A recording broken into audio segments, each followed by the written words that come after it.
અહમતા દુઃખ અપાવે અને સમર્પણ હર્ષ પેદા કરે.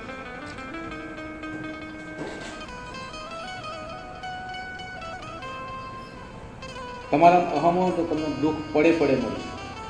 એટલે અહમ એ ખામી ગોતો, અહમ ખામી ગોતો અને સમર્પિતતા શું કરે છે? સારપણ ગોતો છે. અહમતા ખામી કઈ રીતે ગોતા? કે તમને અહમ હોય અને કોઈ પણ સારા કામની અંદર તમારી ગેરહાજરી હોય તો તમને અહમ શું કરશે? ઉશ્કેર છે અમે કે જો તને પૂછ્યું એવું પેદા કોણ કરે? તને પૂછ્યું એવું પેદા અંદર શું કોણ કરે? અહમ કરો, અહમ પેદા થાય. અહમ પેદા થયું એને અહમ જ કહેવાય. મન કરે એટલે અહમ કહેવાય. પણ કંઈક સારું વસ્તુ થયું એનું કે આ બહુ સારું છે, સારી વસ્તુને એક્સેપ્ટ કરી, સારી વસ્તુને તમે એને સમર્પિત થાય એટલે બહુ સરસ કામ કર્યું, એનાથી હરખ ઉત્પન્ન થાય. એ ક્યારે થાય? જ્યારે સમર્પિતતા તમારામાં હોય ત્યારે એ હરખ ઉત્પન્ન થાય. પણ જ્યારે અહમ હોય તો તમારા દરેક નાની બાબતોની અંદર તમને તમારી ગેરહાજરી અથવા તમને એમ થાય કે હું કંઈક છું, મને પૂછ્યા વગર કેમ થયું, એક અહમ સતત તમને દુઃખી કર્યા કરે અને તમને સપોર્ટ આપ્યા કરે. એમાં તમારું મન બગડે, માનસિકતા તમારી બગડે અને તમે એવા સમાજની અંદર તમારું ચરિત્ર બગાડાવો તો તમારો ક્રોધ ઉત્પન્ન કરાવો. તમને દુનિયા આખી ખોટી છે, હું જ સાચો છું એવો ભ્રમ ઊભો કરાવો. તો દુનિયા આખી ખોટી છે ને હું જ સાચો છું એવો ભ્રમ ઊભો કરાવો તો એ અહમ કરાવો. અને જેના અહમ હશે ને એની સમાજની અંદર ઇજ્જત રહીને નીચી પડતી જશે. કારણ કે સમાજની અંદર વારે ઘડીના ઝઘડા ઊભા હશે. મને પૂછ્યું નહીં, મને બોલાવે નહીં, મને આ ના બોલાવે, મને ત્યાં ના કર્યું, મને આમ ના કર્યું, મને તેમ ના કર્યું, કોઈને કરતા નથી. બધા કહી ના શકો તો માણસો જોડે વાતો કરતા. આની અંદર તમારી ઇજ્જત રહે એ નીચી ઉતરતી જાય અને તમારું વ્યક્તિત્વ રહે ને ખરડાતું જાય છે. અને સમર્પિતતા તમે એમ ના માનો છો કે સમર્પિતતા તમે કરો એટલે તમારા લોકો ભૂલી જાય. ના, સમર્પિતતા કરો ને એમ તમારું વ્યક્તિત્વ રહ્યું ને એ ઉજળું બને છે. વ્યક્તિત્વ રહ્યું એ ઉજળું બને છે. માણસોને તમારી ગણના કરવા મજબૂર કરે છે. અમુક સમજ તમારી ગણના કરવા મજબૂર બનવું પડે માણસો કે ના આ બોલાવો અમે. એટલે સમર્પિતતા તમારી ગણના કરવા માણસોને દુનિયાને મજબૂર કરે છે. પણ એ સમજતા નથી. પેલી ઉતાવળ તમે કરો છો મને કેમ ના ગણે. અને સમર્પિતતા રાખો એટલે 2 વર્ષ 5 વર્ષ તમે સમર્પિતતા જુઓ ને એટલે તમારા કેમ ના ગણે ને કેવા ના જવું પડે, ગણવો જ પડે. નથી કોઈ રંજો પાર ના. અને સમર્પિતતાનો ભાવ દર વખતે એટલા માટે મૂકું છું કે સમર્પિતતા લાવો ને તો તમને એમ કહેવાય કે તમારું જીવન જીવવાની મજા આવશે. 0-0 થઈ જશે, 0-0 થઈ જવાય અને આનંદથી જીવી શકો. તમને કોઈ પણ વાતનો, કોઈ પણ ઘટનાક્રમનો તમને રોષ નહીં હોય અંદર. કારણ કે તમે અહમ મૂકી દીધો છે. અહમ જ બધું પેદા કરાવે. અહમ તો એવું પણ પેદા કરો કે તમે 2 ડગલા પાછળ હો તો મને આગળ કેમ ના બોલાવે. એ અહમનું જ કામ કરે. અહમ એટલી હદે નીચે ગીરી ગયેલી વસ્તુ છે, નીચે પડી ગયેલી વસ્તુ છે કે તમે 2 ડગલા પાછળ હોય ને તો તમને અહમ પેદા કરે. મને કેમ ના બોલે, તમે કાંઈ નથી.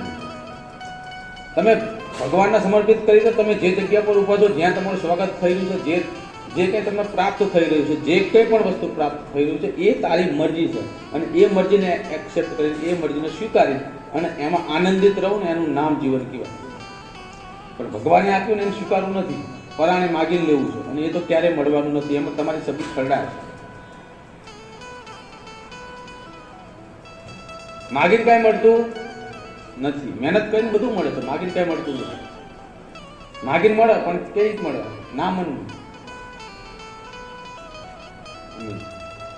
ના મનનું. તમને ખબર ના હોય કે એક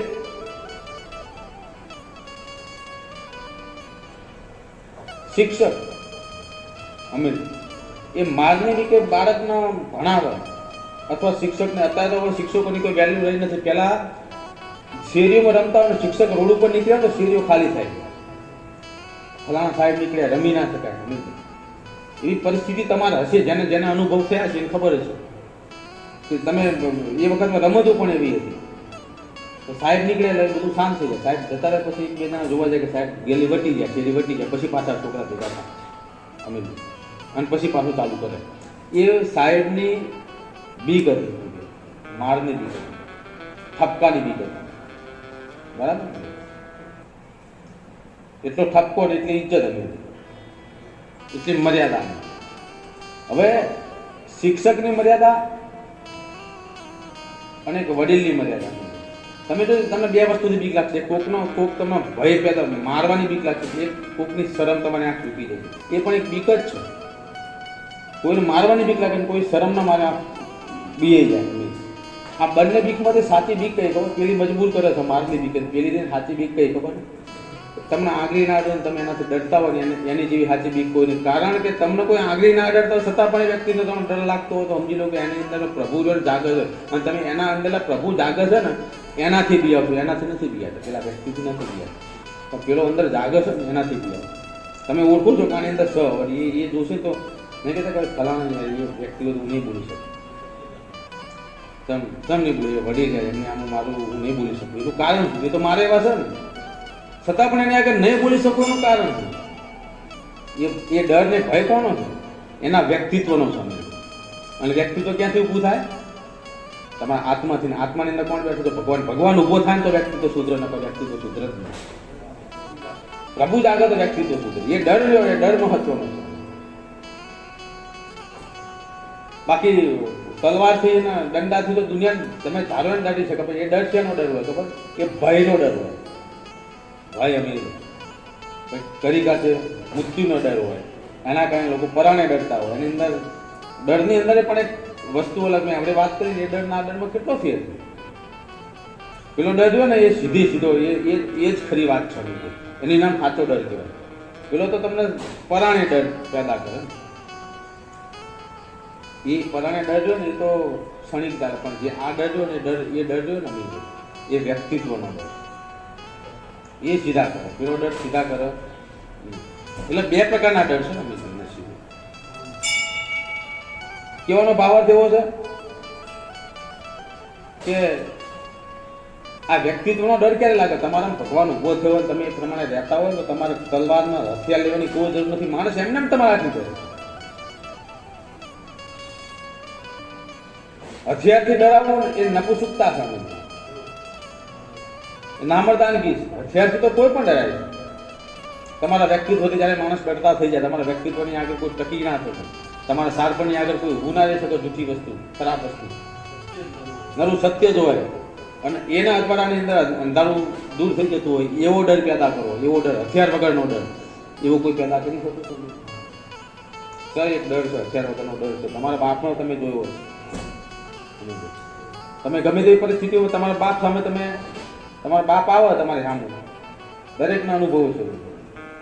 એટલે તમારો ભલે ત્યાં ગમે તે તમે મોટા થઈ જાવ, તમારા બાપ જીવતા હોય, જેને જીવ્યા તમને ખબર હોય કે 25 વર્ષના થયા હોય તો એ ભલે ઘરડો બાપ હોય, હાથમાં લાકડીઓ પણ, એનું વ્યક્તિત્વ એટલું મહાન હોય તમે એનાથી ડરવું પડે.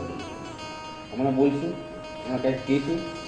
અને એ ડર જો ને એ ડર છે ને ત્યાં સુધી તમારું કોઈ વાળ વાંકો નહીં કરી શકે. ડર નીકળી જાય તકલીફ આવે.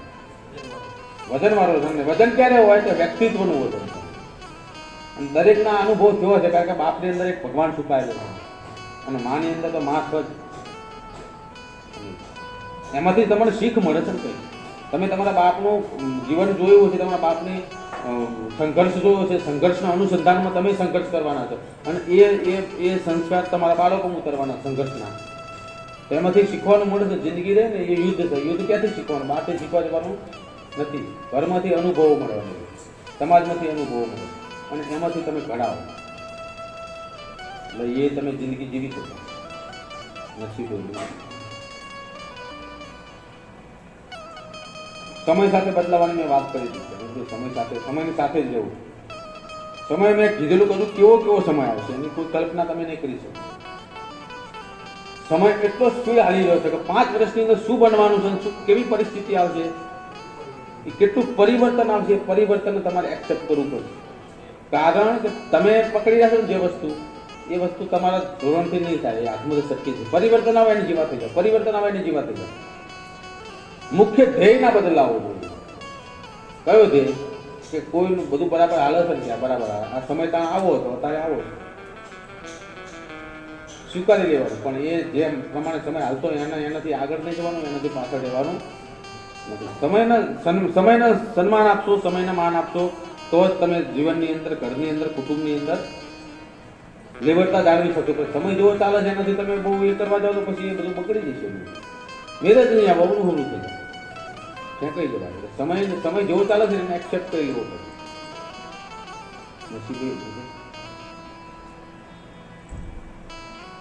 તમે એક બાજુ એમ કહો છો કે જે કંઈ થાય છે એ ભગવાન તારી મરજી છે, અખૂટ વિશ્વાસ રાખો, અને કંઈક પણ થાય એટલે કોઈને માથે કહો. આ બે બાજુની ભક્તિ શું કહેવાનું? સમર્પણનો મતલબ એવું કે જે કંઈ સમયમાં જે કંઈ થઈ રહ્યું છે ને એ કોઈની મરજીથી, કોઈનાથી નથી થઈ રહ્યું, એની મરજીથી થઈ રહ્યું છે મિત્રો. અને એ સમર્પિતતા આવો ને, એ ભગવાને પરીક્ષા લઈને પછી એ સમર્પિતતા આવો ને પછી એમાં કંઈ શું કહેવાનું આવતું નથી, બરાબર જ થતું હોય. તમે તમે પરિસ્થિતિ જો, તમે જ્યારે તૂટી જતા હશો કંઈક પરિસ્થિતિ ત્યારે જતા હશો, તમે મહેનત કરી થાકશો, પછી કઈ વસ્તુનો સુધારો નહીં આવતા, કોઈ વસ્તુ તમને મળશે નહીં, પછી તમે શું કરશો? તમે કુળદેવીને યાદ કરશો, કે ભગવાન કરશો, એ મારે વસ્તુ કરે ખરું, એ તરત જ બીજા દિવસે થઈ જશે. અને જ્યાં સુધી તમે દોડતા હતા ત્યાં સુધી શું નહીં, તો એનો મતલબ શું થયો? એનો મતલબ એમ થયો કે તમે જે સમર્પિતતા છેલ્લા દિવસે જે રાખી એ પહેલાથી રાખો. હા, એ જ પરીક્ષા હતી. બધું આપમેળે સીધું થઈ જાય, પણ જ્યારે તમે કરવા જાઓ છો ત્યારે થવાનું નથી. એની પર છોડજો કે ત્યાં બધી દુનિયા જગત આખું રચાયું, ત્યાં આ બધી રચના કરી છે, તો હવે તારી ઉપર કરવાનું, તારા આ બધું કરવાનું. તો એ બધું હું કેવું છું શીખોતરા થઈ જ જાય. તમે સમર્પિતતા છોડો તો થાય, પણ તમારે પોટલા તમારી જોડે રાખવા છે. અને માતાને ભગવાનના ખાલી નામનું જ દઉં, પોટલા તમારી જોડે રાખવા, કરવું તમારે ના. અમે કે એની પર છોડી દે, તમારાથી ના પહોંચાયું હોય એની પર છોડો. અને તમારાથી નથી પહોંચાયું એ મેં કયું નથી પૂરું કર્યું મને કહો. તમારાથી જે નથી પહોંચાયું, કે જ્યાં તમારા હાથ ટૂંકા પડ્યા છે, જ્યાં તમારું તમે બધી બાજુથી ઘેરી ગયેલી વસ્તુમાં તમે ખરેખર સમર્પિતતાથી આવ્યો એવી મને એક પણ વાત બતાવો કે અધૂરી અત્યાર સુધી રાખી હોય 50 વર્ષના ગાળાની અંદર, 50 થી 70 વર્ષના ગાળાની અંદર. તમે યાદ કરો નરસિંહભાઈ, તમારી ઉંમર ભલે 50 ની થઈ છે, પણ તમે તો 100 વર્ષનું જાણતા હશો. તમારા બાપાએ કીધું છે ને કે ભાઈ આ મારે નતું ખાયું, પણ હવે તો થઈ ગયેલું તમે જુઓ. એનું શું કારણ? 50 વર્ષનો સમય એટલા માટે લાગ્યો કે તાણે તમે મતતા કે હારે સાકીર મારી પર છોડી દો, મેં કરી દીધું. તો પહેલાથી જ મારી પર છોડી દો. જાગે ત્યાંથી સવાર કરો. હા, એટલે રામ પ્રભુ એટલે સમર્પિતતા એ મહત્વની વસ્તુ. ભાવ રહ્યો ને, ભક્તિ ને ભાવ. ભક્તિની અંદર ભાવ રહ્યો જરૂરી છે. ભક્તિ તો એમને મેં અગરબત્તી કરો એને ભગત કહેવાય ને, પણ ભાવથી કરો ને, ભાવ કોઈ દેખાતો નથી, ભાવ આમ નીકળતો દેખાય છે. એ ભાવ તો ખાલી એ પરમાત્મા જાણે છે, ને અંદરનો જે આત્મા રહ્યો એ બેનું મિલન થયું ને એને ભાવ કહેવાય. અંદરથી પેલો જાગે ને સમર્પિતતાનો ભાવ, એ ભાવ સમર્પિત થાય કોઈ દેખાતો નથી. એ તાર થઈ ગયો ને, તાર અદ્રશ્ય તાર, અદ્રશ્ય શક્તિ છે. એ શક્તિ ને જેને તમે સમર્પિતતા થાવ તો તમને એનો ચમત્કાર જોવા અહેસાસ થાય. આ આધા લેવા હોય કે હવા મહિના માગતા હોય કયો ભાવ છે? મારી હવા મહિનામાં થઈ જવું જોઈએ, એને કયો ભાવ છે? મારે તે બાધા લેતી હવા મહિનો થઈ જાય, 2 મિનિટ બાજુ કાંઈ થયું નહીં, એટલે તારો ભાવ નતો. તે તો ફક્ત ને ફક્ત શું કરી દે, માગણી કરી દે. એમાં ભાવ સમય મારે તો કોની આગળ સમય મારે? જેને સમય બનાવ્યો છે એની હંગા સમય મારવાના. કેવી વાત આવે? જેને સમયનું નિર્માણ કર્યું એની હંગા સમય માગવાનો, એટલે એને કેટલું હસવાનું આવતું. છતાં પણ રમકડા રમાડે છે ને બધા, કુદરત રમાડે છે, તોય રાજી રાખે. બાધાઓ હવા મહિનાની, 2 મહિનાની, 5 મહિનાની, અને બનતા સુધી તો હવા મહિનાને આગળ રાખે છે. ક્યાં જલ્દી થઈ જાય સારું હવે. પણ એવું કીધું કે તું કરે ખરું, મારે તારી જોડે ક્યાં માગવાનું છે? તને લાગશે ને એટલે તું કઈ મને એમને નહીં રહેવા દે. તને લાગશે એટલે તું મને આ રીતે નહીં રહેવા દે. તને ખબર પડશે કે આની જરૂર છે એટલે મારે માગણી નહીં કરી, તું મને આપી દઈ. ભગવાન આવી તો તારી લીલા થાવ. ભગવાન માં ભગવતી તું તો આ પ્રમાણે બેઠી, એટલે મારે શું માગવાની માગણી? મારે તો ખાલી ઉપકાર માનો આવ્યો છું, તો તારી આગળ આવી શકું છું. અને આ આવવાનું રહ્યું ને એ કાયમ એ ભાવ મારા તું ઉમેરેલો રાખજે, અને કાપી નહીં કરે. આવો શબ્દ કોઈ મંદિરે જઈને વાપરો. આ ભાવ ઓછો ના થવા દે, બીજું બધું તો આવતું જતું રહે. આ તો પગથિયા ચડ્યા ને હે મારે આ આવી ગયું, આ બાકી રહી ગયું, આ થઈ જવું છે, ના થઈ જવું, ફલાણું છે, હું મરી જવું પહેલાં આ થઈ જવું છે, હું મરી જવું પહેલાં પેલું થઈ જવાનું. તું મરી જાય પહેલાં થવાનું છે ને પછી પાછું થતું જ રહેવાનું છે. કોઈ બંધ થવાનું ને તું જીવતો હોય મરતો હોય. તમે ઘડિયાળના કાંટા જેમ છો, જેમ બે કાંટો ફરે પેલો કાંટો છૂટતો જાય એટલે કાંટો ઓછો બંધ થઈ જાય. બાર ઉપર દીપ ઉપર આવે એટલે કઈ બાર બગડો ભૂલી જાય, બાર જતા રહે, એ કાંટો ફર્યા કરે. એમ તમે આવતા ને જતા રહો, કાંઈ કશું થવાનું નથી. કઈ વસ્તુ નથી કહેતા કે રાજા રામ વગર કાંઈ પડી ગયું. એ શું કામ વ્યાખ્યા બનાવી? ભગવાન વગર કાંઈ નહીં પડ્યું તો તું શું કામ આટલો કૂદે? મારી વના શું થશે, મારી વના મારા છોકરાનું શું થશે, મારી વના કુટુંબનું શું થશે, મારી વના બધું ભેરાઈ જશે. કાંઈ નથી. તમારા વડવા એવું કરતા કરતા જતા રહે તો આ તમારી પેઢી હેઠ હશે. હા, દરેકના બાપા દરેક વ્યક્તિને એવું કહેતા છે કે તમને કશું મારી જેવું તમે નહીં કરી શકો. દરેક કહેતા તમે તમારા છોકરાને કહેતા તમારા બાપા તમને કહે તમારી તાકાત નહીં મારી જેવું કરવાનું, તમે કરી જ નહીં શકો, તમારી તાકાત નથી. પણ તમે જોજો તમારા કરતા સુખી એવડા નહીં. શું કારણ? તમે એટલું કર્યું તો પણ સુખી આ અત્યારની પ્રજા તમે શું કારણ કયો? આ તમારે જેવું નથી કરી શક્યા, પણ સુખી કોણ છે? સમયને સ્વીકાર્યો તમે અને એટલા સુખી છે. બાકી તમારે જો હાલમાં કરવા જાય તો કોઈ ગાડા કે ચાલ જ નહીં કરે. આ તેમાં ઉપર આટલી બધી સુવિધાના બધું આવું શું કામ કરતા છે? એટલે સમયને તમે સ્વીકારો તો તમે આનંદ મરો આ યુગના માણસ, પણ ના સ્વીકારો તો ક્યાં કઈ જાય? હા, અત્યારે હજુ જૂનવાળી વાતો કાઢી કાઢીને અહમતા ઉત્પન્ન કરતા પોતાના મનની અંદર. હું દરેક સ્ત્રી અને પુરુષને કહું છું કે જૂનવાળી રહે ને એની સાથેનો અત્યારનો યુગનો જરા પણ સરખાવતો નહીં. અમારા વખતમાં અમે આટલા આમ કરતા હતા તેમ કરતા હતા, એમાં તારે કોઈ કાંઈ કરી શકવાનું નથી. તો એ વાત ઉખાડી અને કાંકણે શું કામ લેવા? મન ખરાબ કરવાનું, આમાં કણખા લેવાના થાય. અને અત્યારના જે કરી રહ્યા છે એ આગલી પેઢી રહી ને તમે અમે આમ કરતા હતા એ વખતમાં એ કશું નહીં થાય. એ ભૂલી જ જવું પડશે. એમાં કોઈ શંકા તમારે એમ કહેવાય ને કે તમારા છોકરાને તમારી જોડે વ્યવહાર થાય નહીં હોય એવો સમય આવવાનો છે. તમે જો અમેરિકાની વાત કરો ને તો અમેરિકામાં કોઈ સમય જ ના હોય. એ શું, અમેરિકા 50 વર્ષ આગળ છે તમારા દેશથી. કેટલા? આ ઇન્ડિયન 50 વર્ષ થશે એટલે શું આપે એને કેવું થશે? સમજણ પડે છે? જે દેશ એમાં આ પરિસ્થિતિને તમે કે આવું છે ના, એ નહીં. સમયનું પરિવર્તન એ 20 વર્ષ પછી એ દિવસ આવવાનું જ છે. કારણ કે સમય પરિવર્તન થવાનો છે. એ દેશની તુલનામાં તમારો દેશ જશે એટલે તમારે આ જ પરિસ્થિતિ આવવાની. ઘરડા ઘર ઉભરાઈ જશે, સમય નહીં હોય. હા, ઘરડા ઘરમાં જેમ તમે હોસ્ટેલમાં છોકરાને મૂકવા જાઓ ને, છોકરા પડતા પ્રેમ કરો, પણ હોસ્ટેલમાં મૂક્યા મળવા જવાનું પ્રેમ એટલો ને એટલો. અમીરભાઈ છોકરા પડતા પ્રેમ કરો પણ હોસ્ટેલમાં મૂક્યા. એમ મા બાપ પર તે પ્રેમ છે પણ ઘરડા ઘરમાં મૂકવા પડે. જશો માથે પડી જવું, પગે લાગતું બધું, પણ તમારે એમને સેવા કરવાનો સમય હશે નહીં. તમારે ફક્ત તમારો ધંધાનો સમય હશે, સેવા કરવાનો સમય હશે નહીં. પૈસા તમે અઢક ત્યાં આપશો ભાઈ મારા મા બાપને કાંઈ કમી ના રહેવી જોઈએ. અમીરભાઈ એસી બેસી બધું લેવા આટલા રૂપિયા પકડો, પણ જે હૃદયની લાગણીનો સમય તો નહીં હશે નહીં. આવો સમય આવશે. હું 75 થી જ મારી દઉં છું. વિચાર મારું પ્રેમ હશે મા બાપ પર છે પણ સમય હશે નહીં. એના ઉત્સુકતા કરવાનો સમય હશે. એવો સમય આવશે પણ એ વાર લાગે નહીં. એમને કીધું કે પડી કે પાણી કાંઈ આ પંડિત દિવાળ પંડિત બધું સાચું પડે ને એમાં હું તો બધું સાચું જ છે, કાંઈ ખોટું નથી. આ સમય આવવાનો. હવે આ સમયની અંદર તમે જૂનવાણી કરવા જાઓ તો મેર આવવાની, તમે દુખલા કરવા જાઓ તો મેર આવવાની. એ સમયમાં જે કંઈ જીવતા હશે અથવા જે પેઢીઓ છે એમને એ સમય સ્વીકારવું પડશે. કારણ કે જ્યારે ઘેડા ઘરમાં છે ને ત્યારે બાજુ નજર ફેરો છે ને તો તમને એમને એ જ દેખાય કે ફલાણા ગામના. એટલે એવું ચાતો જિંદગીની એ રિયાલિટી છે. આમાં તો ઘડી જ જવું પડે. આમાં એવું કાંઈ ના કે મારા છોકરા મને મૂકી દેવું કહેવામાં આવશે જ નહીં. સામાન્ય થઈ જશે બધી વાત. અમીર સામાન્ય થઈ જશે. આજથી 500 વર્ષ પહેલાનો કોઈ પુરુષ કદાચ ધરતીમાંથી દાખી બહાર આવી જાય બધું જોઈ ગાંડો થઈ જાય. થોડા દોડ કરે કે આપણું શું છે એમ. એ તમે વિચારો. એ વખતની બુદ્ધિ અને એ પ્રમાણે ચાલતી બધું જોઈ જાય તો શું થાય? એક પરિકલ્પના એને પોતાની જાતના બચકા ભરી જોઈ જવું પડે. એમ કહે હું આ જીવું મરું ત્યાગ કરાવવું પડે એટલે ગાંડું થઈ જવાય. એમ સમય રહ્યો ને સમયની સાથે ના ચાલો તો તમે પણ ગાંડા થઈ જાવ. એવી જ પરિસ્થિતિ આવે. અમુક તમે જો તો ઘરડા લોકો છે અમુક પૂછ્યો અમુક કુવા એ ગાડા જેવા જ પડતા છે ના ના શું થવા બેઠું સમય બદલે જો નરું નરું એ કારણ કે એમને સમય એ જૂના સમયને જ પકડી રાખ્યો, નવા સમયના હારે તાલમેલ કરવાનો પ્રયત્ન કર્યો ને એ જ દોડાદોડ કરતા.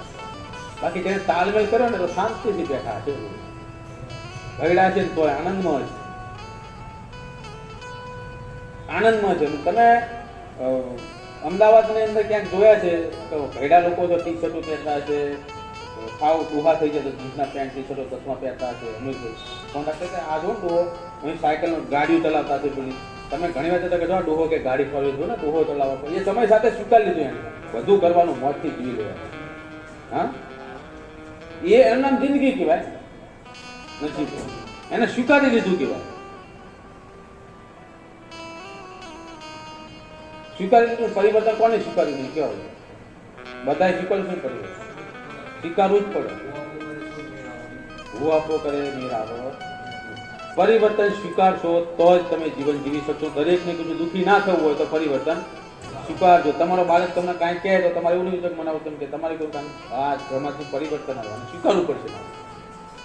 આજ આવડી જાય, આજ વસ્તુ સ્વીકારતા પરિવર્તન સ્વીકારતા આવી જાય તો દરેકના ઘરની અંદર ઝઘડા રહે 50%થી ઓછા થઈ જાય, 50%થી ઓછા થઈ જાય. અત્યારે ઝઘડા શું છે અમે કેવું દાખલા તરીકે મારા બેટાનું 8-8, 9-9 વાગે ઉઠે, 7 વાગે ઉઠે, પરિવર્તન સ્વીકારવું પડશે. 8 વાગે ના ઉઠાય પણ 7-7:30 ઉઠી જાય, 7-7:30 વાગે સ્વીકારી લેવું પડે. અત્યારે કોણ 5 વાગે કોણ ઉઠે છે? અમે જુજુએ કોઈ ગજે અમે જેને ધૂનવાડ પકડી રાખ્યું છે તે મજબૂરી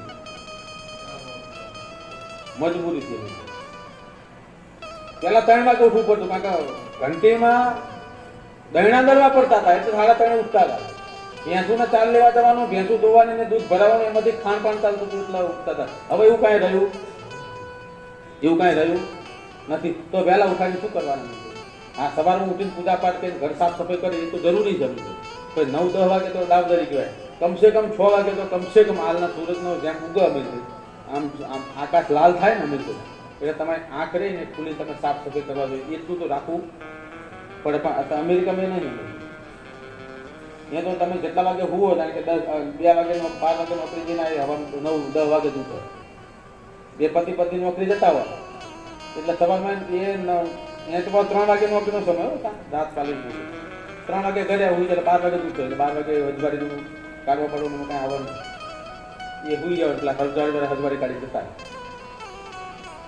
બાંધેલા તો સાફ સફાઈ વાળા. એટલે આવું જીવન થઈ જશે પછી કરવાનું કઈ રહેતું નથી. આને સ્વીકારવું પડે નહીં તો ધોળા ધોળ થાય. અમીરભાઈ અત્યારે ઘણા એને કેવું છે એવી કે વાતો ફલાણાની વાતો ફલાણાની વાત ફલાણા કરો, ફલાણાની વાતો ફલાણા અમાર ઘરની વાતો બીજા કરે, પોતાની બહુની વાતો બીજા કરે. અમાર તો આમ કરે ત્યાં કરવાનું શું કરવાનું શું કરવું કાંઈ કરવાનું બીજા બહુ જોડે કહી જવાનું. અમીરભાઈ કાંજી દાન કરતા હોય સારું નહીં, વાતો બહાર કરો પછી એ 2-3 અંદર ઉમેરો નાખે તો ઉમેરો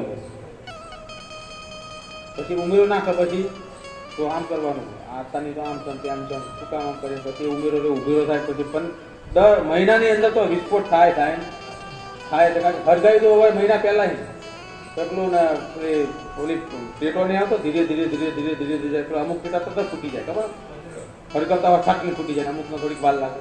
એ વાલ લાગવાવાળાને બહુ ફૂટો મોટા ભડાકા અમીર એટલે હરગાવાવાળાને હરગાવાનું મૂકી દો. કારણ કે હરગાવાવાળા હોય ને એ ચમ હરગાવતા ખબર એના ઘરમાં પરિસ્થિતિ ના હોય એના આગળ પાછળ કાંઈ ના હોય હરગાવતા હોય. બાકી એના ઘરમાં પરિસ્થિતિ હોય ને તાકાત નથી અમીરભાઈ તો કોઈના ઘરમાં કુંભારું ચાપવાનું. કારણ કે પોતે અનુભવ કરી બેઠા હોય. લો જેના જે પરિસ્થિતિનો અનુભવ હોય એ તમે બીજાને તમે કરી શકો. તમને આ પછાથી માથા વાગ્યું તો તમે કોકને એ પત્રો ના મારી શકો તો કે તમને અનુભવ વાગશે પણ તમારે હોય જ નહીં એટલે મજા આવતી હોય. એટલે એ અનુભવ ખાસ લેજો કે ભગવાનના ઘરે દરેકની નોંધ થાય છે. હા, ભગવાનના ઘરે દરેકની નોંધ થાય. હા, રામાયણમાં સૌથી ચાબી ચડાવવાનું પાત્ર કયું હતું? મંદ્રા. એવું ને એને કઈ હતું આગળ પાછળ બતાવો તો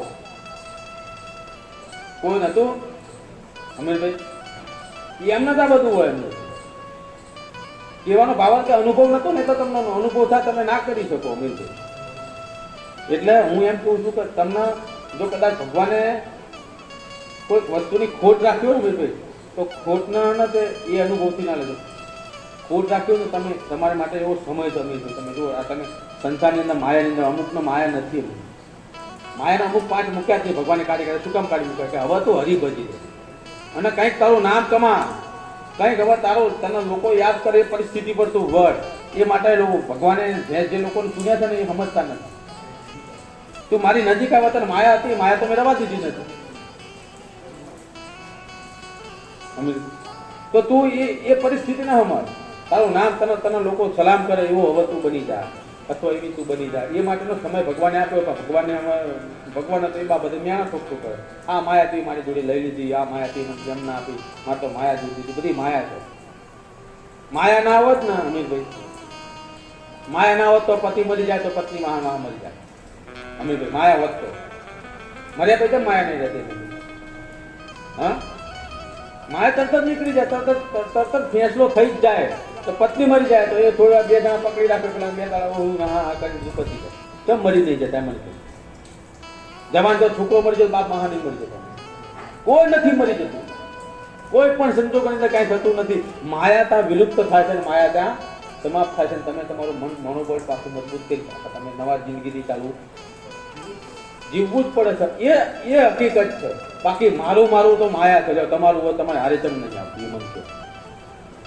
તમારું હોય તમારે હારે આવતું નથી ત્યાં ખીચા સુધી ત્યાંથી લઈ જાય દોરો હોય ને તો ભાઈ બે દાડા થઈ જાય પછી તરત છોકરો પૂછે કેટલો દોરો દોહી કાઢે તો ક્યાં મૂકો કોણ જોડે દોહી જતી રહી પણ એનો દોરો રે એમાં માયા પેક આ સત્ય વાત છે મેં એ દોરાની મને માયા પહેરી એટલે દોરાની કિંમત કરતા પણ ડોશીની કિંમત જતી રહે ડોહાની જે હોય કહેવાનો ભાવ કે માયાનું પરિવર્તન થાય છે બાકી જીવનમાં કાંઈ છે નહીં આ માયાને ઓળખી લો તો માયા તમારું કાંઈ ના બગાડી શકો પણ માયાને ઓળખવી નથી માયાની ઉપર તો સવાર થઈ જવું ઉડવું છે બાથું ભરવી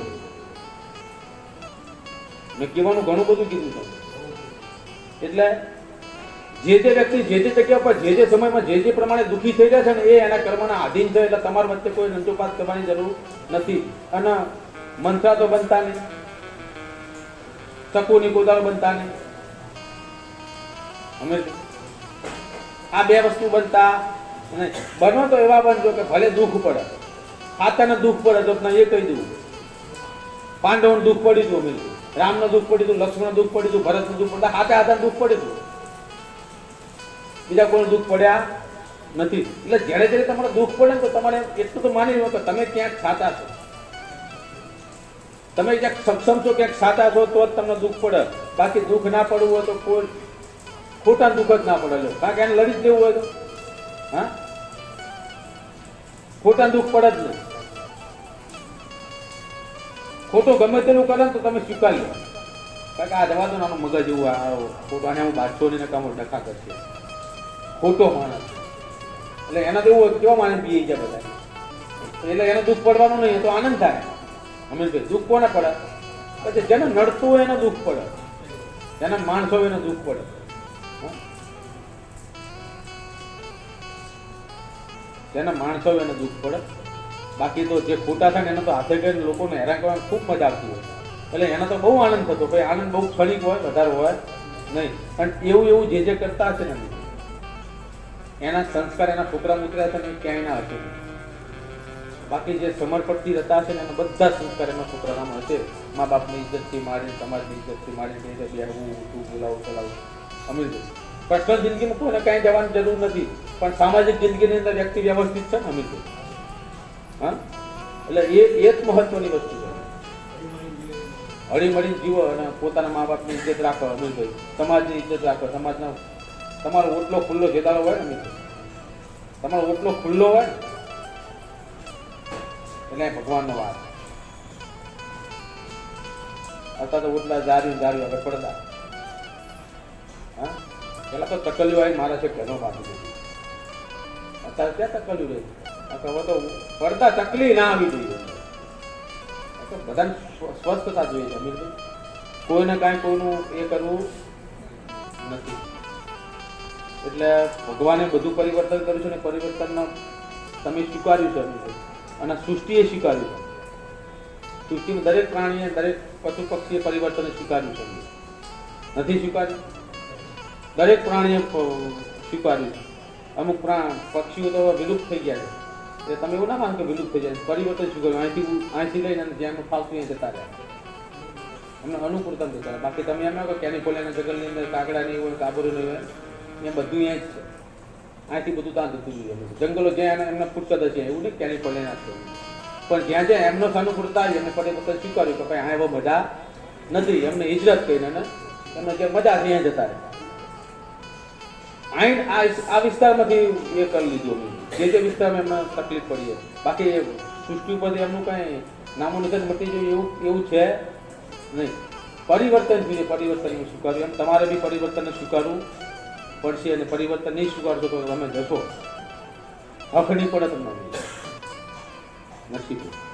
એટલે પરિવર્તન બધાની કહું છું, પરિવર્તન સ્વીકારજો શાંતિથી. પરિવર્તન એ જ ભગવાન છો.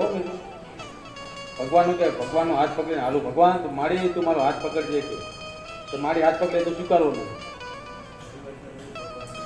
એ તેની મરજી, એ મરજીને સ્વીકારો એટલે એની ભક્તિ મોટા મોટી. બીજું કાંઈ આવતું આવું કેમ થયું ને કેમ પ્રશ્ન આવે સમજો એને પરિવર્તન સ્વીકાર્યું નથી. શા માટે થયું મારી માં ભગવતી ભગવાનના શા માટે આવું થયું એનો મતલબ સમજો કે તમે પરિવર્તન સ્વીકાર્યું નથી. પણ જે થયું તારી મરજીથી થયું, તારું તને ગમતું હતું એનું નામ સ્વીકાર્યું તો બધું આવી ગયું. અને આનું નામ ભક્તિ કહેવાય, સમર્પણ ભક્તિ કહેવાય. બધાએ કોઈ સમર્પણ કરતા નહીં, બધા માગણીમાં રાહ છે મહિનો હવા મહિનો કલમ બધાને હવે રજા કરવાની.